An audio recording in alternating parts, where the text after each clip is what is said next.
Assalamualaikum warahmatullahi wabarakatuh. Perkenalkan, nama saya Fenia Nur Ramadhani dari kelas 12 TKJ. Di sini, saya akan mempresentasikan tentang strategi dakwah Islam di Indonesia. A. Strategi dakwah para mubalik dalam penyebaran Islam di Indonesia.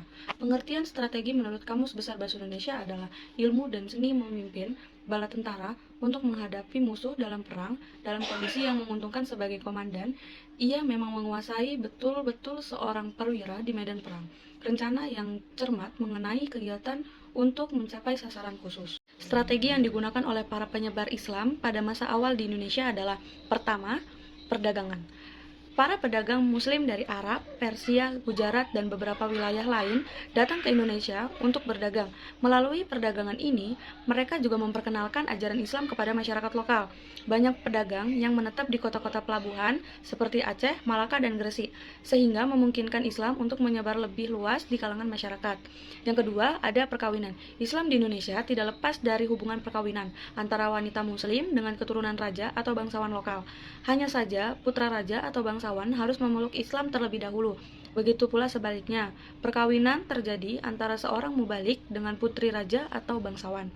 Yang ketiga, ada tasawuf. Tasawuf atau para sufi mengajarkan teoson yang bercampur dengan ajaran yang sudah dikenal luas oleh masyarakat Indonesia. Mereka mahir dalam soal-soal magis dan mempunyai kekuatan kekuatari menyembuhkan. Yang keempat, ada pendidikan. Para mubalik yang memiliki kapasitas keilmuan Islam yang tinggi biasanya menjadikan rumah, masjid, ataupun langgar sebagai pusat pengajaran Islam. Model seperti ini kemudian berkembang menjadi pesantren-pesantren yang oleh para ulama dijadikan sebagai pusat pendidikan. Yang kelima, ada politik. Sejak kedatangan Islam, perkembangannya, para mubalik telah memainkan peranan cukup penting dalam peraturan politik di Nusantara. Ada dua macam pendekatan politik antara ulama dan kerajaan, yaitu yang pertama, ulama mengislamkan raja sehingga membawa pengaruh pada lingkungan kerajaannya. Yang kedua, membantu berdirinya kerajaan baru yang bercorak Islam dan mengembangkan pengaruhnya ke kerajaan lain. Keenam, kesenian. Salah satu strategi para mubalik dalam menyebarkan Islam melalui kesenian. Yang paling terkenal adalah kesenian melalui pertunjukan wayang yang dilakukan oleh Sunan Kalijaga. Dia tidak pernah meminta upah pertunjukan, tetapi meminta para penonton untuk mengikutinya mengucapkan syahadat.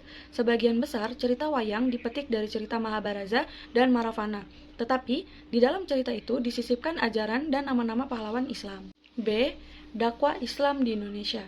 Keberhasilan dakwah Islam di Indonesia dapat dilihat melalui beberapa tahap, tetapi tahapan dari masing-masing wilayah berbeda-beda. Tahapan-tahapan tersebut adalah sebagai berikut. 1. Tahap pengenalan agama. Tahap awal dimulai dengan mengenalkan dan mengajak masyarakat untuk memeluk agama Islam secara formal.